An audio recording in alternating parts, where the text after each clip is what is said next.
Hello students, how are you all? Hope you all learn very well.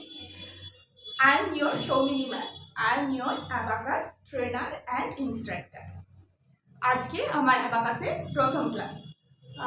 So আজকে আমরা basically abacus সম্বন্ধে কিছু জানবো। অ্যাবাকাস কি, অ্যাবাকাস আমরা কেন শিখবো, অ্যাবাকাস শিখলে আমাদের কি কি বেনিফিট হতে পারে সেগুলো আমরা একটু জানবো।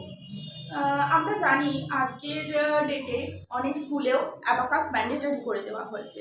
সে কারণে আমি চাইবো আমার আজকের ক্লাসে শুধু বাচ্চারা নয়, তাদের পেরেন্টসরাও যেন প্রেজেন্ট থাকেন, যাতে তারা বুঝতে পারেন তারা তাদের বাচ্চাকে কেন অ্যাবাকাস শেখাবেন, অ্যাবাকাস শিখে তার বাচ্চার কী কী বেনিফিট হতে পারে। তো আমি তাহলে আমরা আমাদের ক্লাসটা আজকে শুরু করছি। প্রথমেই আমরা জানবো অ্যাবাকাস। অ্যাবাকাস কি? Abacus ABACUS, abacus. অ্যাবাকাসের ফুল ফর্মটা কি প্রথমে আমরা সেটা জেনে। ঠিক আছে, ABACUS, abacus.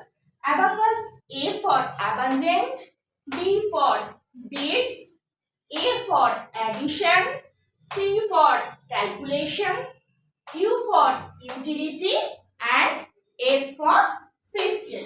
So this is the full form of abacus.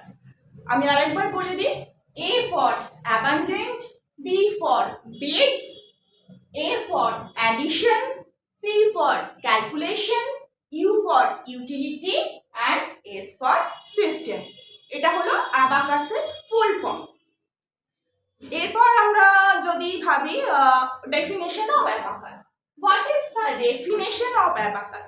অ্যাবাকাসের definition যদি আমরা বলতে চাই তাহলে আমরা বলতে পারি abacus is a calculating tool or device by which we can calculate mathematical problems. We can solve mathematical problems very fast, like addition, division, multiplication, etc. So by moving beads, মানে আমরা যদি সোজা ভাষায় বলি তাহলে আমরা বলতে পারি আমরা অ্যাবাকাসের মাধ্যমে যোগ, বিয়োগ, গুণ, ভাগ, আরও দশমিকের অঙ্ক, এগুলো সব কিছুই শুধুমাত্র কিছু বিটস মুভ করে, মানে আপ ডাউন করে আমরা খুব সহজে অনেক বড় বড় ম্যাথামেটিক্যাল ক্যালকুলেশন করে ফেলতে পারি খুব কম টাইমের মধ্যে। তো এটা তো গেল অ্যাবাকাসের ডেফিনেশন। ওকে, তো আমরা অ্যাবাকাসকে একটা ফুল বাচ্চার হোল ব্রেন ডেভেলপমেন্ট বলছি। অ্যাবাকাসকে আমরা বলছি বাচ্চার হোল ব্রেন ডেভেলপমেন্ট। অ্যাবাকাস শিখলে একটা বাচ্চার টোটাল ব্রেনের একটা ডেভেলপমেন্ট হচ্ছে। এবার সব থেকে ইম্পর্টেন্ট কথা হলো আমরা জানতে চাইবো যে অ্যাবাকাস শিখে আমাদের কি কি বেনিফিট হয়। ওকে, অনেক কিছুই তো আছে। তো আমি আমার বাচ্চাকে অ্যাবাকাস কেন শেখাবো, অ্যাবাকাসই কেন, অ্যাবাকাসে এক্সট্রা কি বেনিফিট আমি পাবো, তো সে সম্বন্ধে বলতে গেলে যেহেতু আমরা অ্যাবাকাসকে বলছি একটা টোটাল ব্রেন ডেভেলপমেন্ট প্রোগ্রাম, এখানে যেহেতু আমরা ব্রেন নিয়ে কথা বলছি সেহেতু ব্রেন সম্পর্কে একটু নলেজ আমাদের থাকা দরকার। তো আমি সেটা একটু বলে নিই আগে। আমরা অনেকেই জানি যে আমাদের ব্রেনে একটা সাবকনসিয়াস মাইন্ড হয়, একটা কনসিয়াস মাইন্ড হয়। তো আমাদের কিন্তু 90%ই হয় subconscious mind and only 10% conscious mind. Okay, only 10% conscious mind. এবার আমরা হয়তো অনেকে জানি বা অনেকে জানি না, আমাদের ব্রেনের দুটো পার্ট, একটা রাইট ব্রেন, একটা লেফট ব্রেন। আমাদের যেমন বিভিন্ন শরীরের অঙ্গ প্রত্যঙ্গ, হাত, পা, চোখ, কান, সব কিছুরই একটা আলাদা আলাদা কাজ থাকে। তো আমাদের ব্রেনেরও, রাইট ব্রেনেরও একটা কিছু আলাদা কাজ রয়েছে এবং লেফট ব্রেনেরও কিছু আলাদা কাজ রয়েছে। এবার অ্যাবাকাস হচ্ছে এমন একটা টুল বা ডিভাইস, একমাত্র টুল বা ডিভাইস যেখানে আমরা দুটো হাত একসাথে ইউজ করি, যার জন্য আমাদের ব্রেনের টোটাল হোল ব্রেন ডেভেলপমেন্ট হচ্ছে। তো আরেকটা কথা আমি বলে রাখি, hour brain can only understand image, brain can't understand number, brain only can understand image.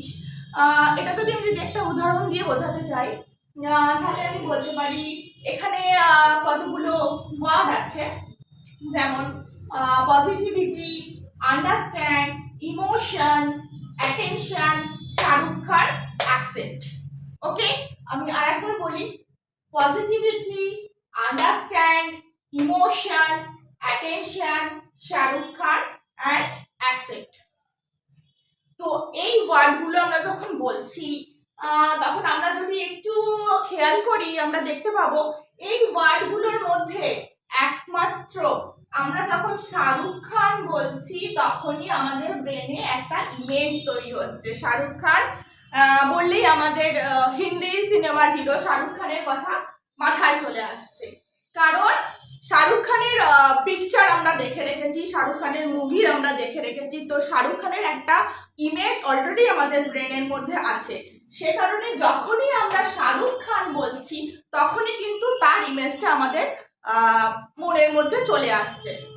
কিন্তু যখন আমরা পজিটিভিটি বলছি, পজিটিভিটির অ্যাজ সাচ কোনো ইমেজ আমাদের আসছে না, আন্ডারস্ট্যান্ডিংয়ের কোনো ইমেজ আসছে না, ইমোশনের কোনো ইমেজ নেই, অ্যাকসেপ্টেরও কোনো ইমেজ নেই। এই ওয়ার্ডগুলোর কোনো ইমেজ আমাদের ব্রেনে তৈরি হচ্ছে না, কিন্তু শাহরুখ খান বললেই আমাদের ব্রেনে একটা ইমেজ তৈরি হচ্ছে।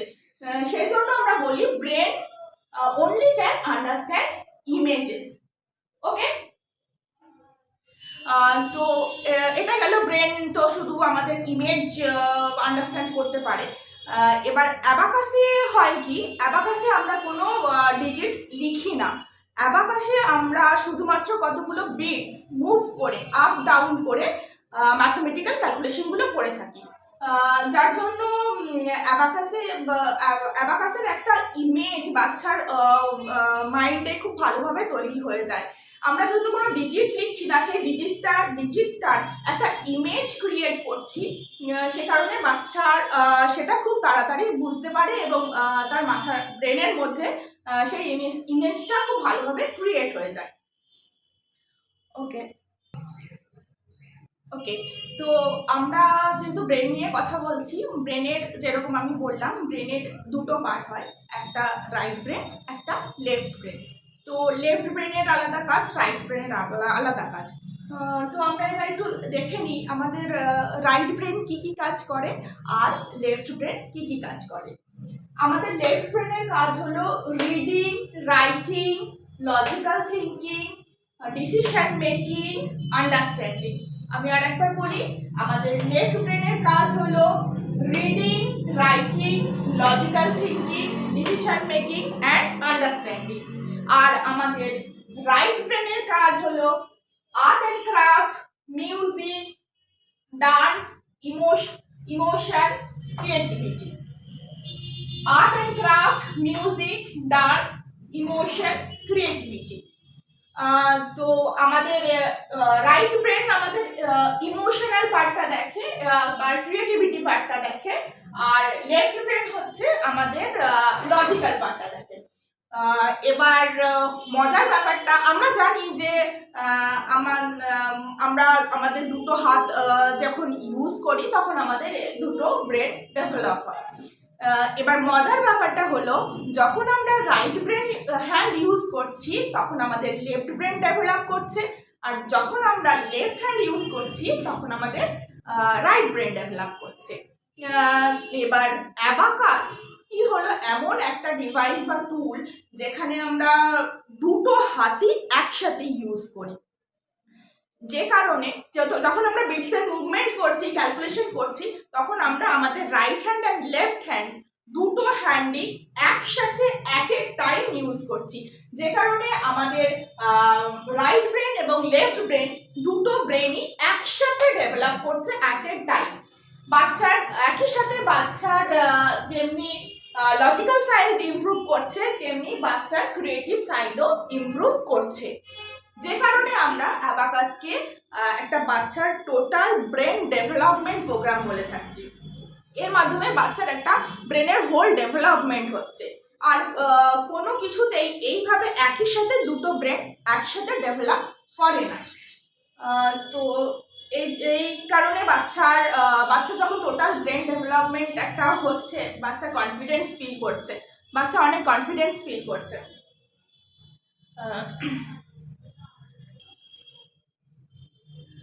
তো আমরা জানি ব্রেনের 4টে quotient, okay, IQ, EQ, AQ and CQ.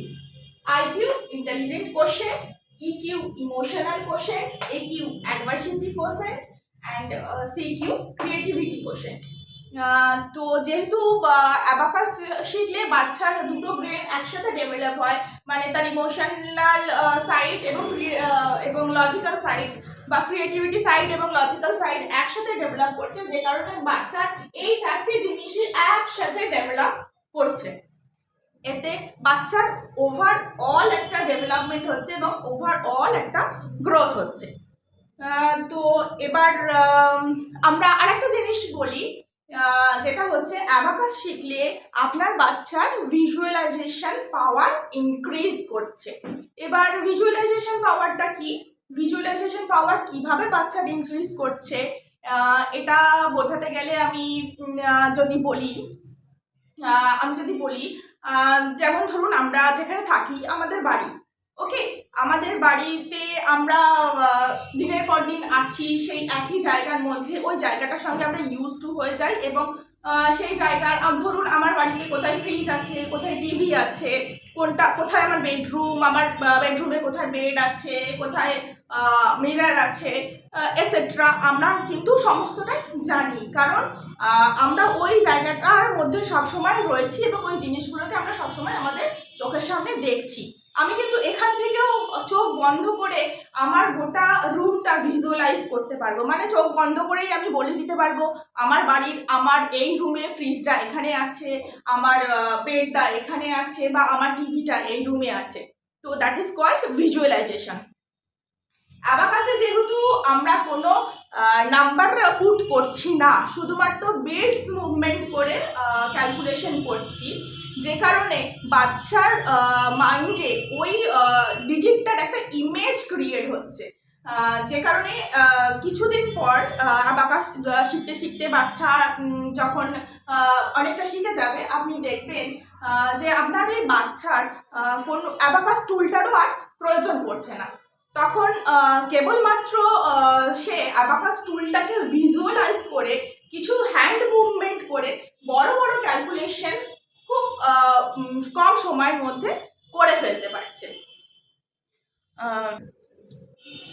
এবার আমরা যদি আরেকটু ভালো করে বুঝতে চাই যে ভিজুয়ালাইজেশনটা অ্যাকচুয়ালি কিভাবে কাজ করে, তো এখানে আমি কতগুলো ওয়ার্ড লিখেছি, যেমন teacher, school, fan, bag, Apple and flower. এবার আমি যদি কাউকে বলি যে এই ওয়ার্ডগুলো পরপর মেমোরাইজ করতে, তাহলে কি সেটা সম্ভব? যদি সম্ভব হয় সেটা কত কম সময়ের মধ্যে সম্ভব? তো সবাই ট্রাই করে দেখতে পারো যে এই ওয়ার্ডগুলো পরপর কে কত কম টাইমের মধ্যে মেমোরাইজ করতে পারছে। ওকে, এটা আমি ক্লাসে করে থাকি বা বাচ্চাদের করিয়ে থাকি, যাতে বাচ্চারা ভিজুয়ালাইজেশনটা শিখতে পারে। এখানে আমি বলে দিচ্ছি, বাচ্চারা বিভিন্ন রকমভাবে এটা মেমোরাইজ করার চেষ্টা করে, বাট সব থেকে শর্টেস্ট টাইম এবং সব থেকে ইজিয়েস্ট ভাবে আমরা কিভাবে এটাকে মেমোরাইজ করতে পারি, আমি সেই টেকনিকটা ক্লাসে বলে থাকি এবং এখানেও বলছি। এটাকে মেমোরাইজ করার জন্য আমাদের ভিজুয়ালাইজেশন টেকনিক অ্যাপ্লাই করতে হবে। কিভাবে আমরা এই ওয়ার্ডগুলোকে পরপর খুব কম সময়ের মধ্যে মেমোরাইজ করতে পারি, আমরা সেটা এবার দেখি। আমাদের কি কি ওয়ার্ড আছে? Teacher, school, fan, bag, Apple and flower. এগুলোকে আমি একটু নাম্বারিং করে নিই, 1 2 3 4 5 and 6। ওকে, এবার আমরা যদি এটাকে মেমোরাইজ করতে চাই নাম্বার ওয়াইজ, আমি যদি ভাবতে থাকি আচ্ছা নাম্বার 1 এ টিচার ছিল, নাম্বার 2 এ স্কুল ছিল, নাম্বার 3 তে ফ্লাওয়ার ছিল, তাহলে এইভাবে যদি মেমোরাইজ করার চেষ্টা করি আমাদের কিন্তু এবং সেটা খুব বেশি সময়ের জন্য আমাদের মনেও থাকবে না। কিন্তু এই ওয়ার্ডগুলোকে যদি আমরা একটা স্টোরির মাধ্যমে ভিজুয়ালাইজ করার চেষ্টা করি, স্টোরি মানে ধরুন আমি যদি এই ওয়ার্ডগুলো দিয়ে নিজের মনে একটা স্টোরি বানিয়ে নিই, লাইক আমি মনে করলাম আমি একজন টিচার, আমি স্কুলে গিয়ে ফ্যানটা অন করে ব্যাগটা টেবিলের ওপর রেখে রাখলাম এবং টিফিনে আমি একটা আপেল খেলাম, আর বাড়ি ছুটির পরে আমি কিছু ফ্লাওয়ার নিয়ে ফ্লাওয়ার কিনলাম। এই গল্পটা যদি আমি মনে রাখি বা এই গল্পটা যদি আমি নিজের মনের মধ্যে পড়ে নিতে পারি এই ওয়ার্ডগুলো দিয়ে, তাহলে আপনারা দেখবেন যে আমি অতি সহজেই এই ওয়ার্ডগুলো পরপর মনে রাখতে পারছি। যেমন টিচার, যেমন আমি বললাম আমি মনে করি আমি একজন টিচার, তো এটা প্রথমে চলে গেল টিচার, তারপরে কি আমি স্কুলে গেলাম, স্কুল, তারপরে আমি স্কুলে কি করলাম, স্কুলে গিয়ে আমি ফ্যান অন করলাম, ফ্যান অন করে কি করলাম আমি আমার ব্যাগটা রাখলাম, তারপরে টিফিনে আমি একটা অ্যাপেল খেলাম, ছুটির সময় আমি কিছু ফ্লাওয়ার নিলাম। এইভাবে আমরা যদি ভিজুয়ালাইজেশন টেকনিকগুলো ইউজ করি, যেটা আমি আমার ক্লাসে আরো ভালোভাবে এবং আরো ডিটেলসে শিখিয়ে থাকি, দেখবেন আপনি যে আপনার বাচ্চা নর্মাল স্কুলে যখন যাচ্ছে, ওর স্কুলের পড়াশোনা বা স্কুলের সিলেবাসও এইভাবে ভিজুয়ালাইজেশন টেকনিক ইউজ করে খুব সহজে সবকিছু মেমোরাইজ করতে পারছে। তো সেই টেকনিকগুলো আমরা ক্লাসে দেখিয়ে দিয়ে থাকি বা শিখিয়ে দিয়ে থাকি। ওকে, তো তাহলে আপনারা বুঝতেই পারছেন যে অ্যাবাকাস একটা বাচ্চাকে কতভাবে হেল্প করছে তার টোটাল পার্সোনালিটি ডেভেলপমেন্ট করতে। তবু আমি শর্টে একবার বলে দিতে চাই যে অ্যাবাকাসের শিখলে আপনার বাচ্চার টোটাল কী কী ডেভেলপমেন্ট হতে পারে। ফার্স্ট অফ অল, অ্যাবাকাস আপনার বাচ্চার ম্যাথ স্কিল স্ট্রং করছে, এটা তো ডেফিনেটলি করছেই, আপনার বাচ্চার ম্যাথ স্কিল স্ট্রং হচ্ছে। নাম্বার 2, আপনার বাচ্চার যেহেতু রাইট ব্রেন এবং লেফট ব্রেন একসাথে ডেভেলপ করছে, সে কারণে আপনার বাচ্চার ক্রিয়েটিভ সাইড এবং তার সঙ্গে সঙ্গে ইমোশনাল বা লজিক্যাল সাইডও, ক্রিয়েটিভ সাইড এবং লজিক্যাল সাইডও একসাথে ইমপ্রুভ করছে। এছাড়া আপনার বাচ্চার লিসনিং পাওয়ার বাড়ছে, কারণ আমরা ক্লাসে সামগুলো মুখে বলি এবং সেটা শুনে তাদেরকে ক্যালকুলেট করতে হয়। আপনার বাচ্চার কনসেন্ট্রেশন বাড়ছে, বাচ্চার অনেক বেশি নিজেকে কনসেন্ট্রেট করতে পারছে কোনো জিনিসের মধ্যে বা কোনো সাবজেক্টের মধ্যে। বাচ্চার এছাড়া বাচ্চার ভিজুয়ালাইজেশন পাওয়ার বাড়ছে। এই সমস্ত কিছু বাচ্চার একটা টোটাল পার্সোনালিটি ডেভেলপমেন্টে সাহায্য করছে। এতে বাচ্চার যখন নর্মাল স্কুলেও পারফর্ম করছে, শুধুমাত্র অ্যাবাকাস নয়, নর্মাল স্কুলেও সে যখন এক্সামে পারফর্ম করছে, তখন আপনি দেখবেন যে তার পারফরমেন্স আগের থেকে অনেক বেশি বেটার হচ্ছে। এই কারণে বাচ্চা অনেক বেশি কনফিডেন্ট ফিল করছে, যাতে তার টোটাল একটা পার্সোনালিটির ডেভেলপমেন্ট হচ্ছে। সো আই হোপ আজকের ক্লাস সবার ভালো লেগেছে। তো সবার কেমন লাগলো একটু প্লিজ কমেন্টে জানাবে। যদি আরও কিছু জানার থাকে বা কোনো এনকোয়ারি থাকে বা কোনো ডাউটস থাকে, সেগুলো অবশ্যই কমেন্টে জানাবে। আর আমি আশা করি গার্জেনরা বুঝতে পারলেন যে আপনার বাচ্চাকে আজকের ডেটে অ্যাবাকাস শেখানোটা কতটা জরুরি হয়ে পড়েছে। সো আজকের জন্য এই পর্যন্তই, দেখা হবে আবার নেক্সট ক্লাসে। তো নেক্সট ক্লাসে আমি অ্যাবাকাস টুল সম্পর্কে বলবো। ওকে, টাটা, বাই।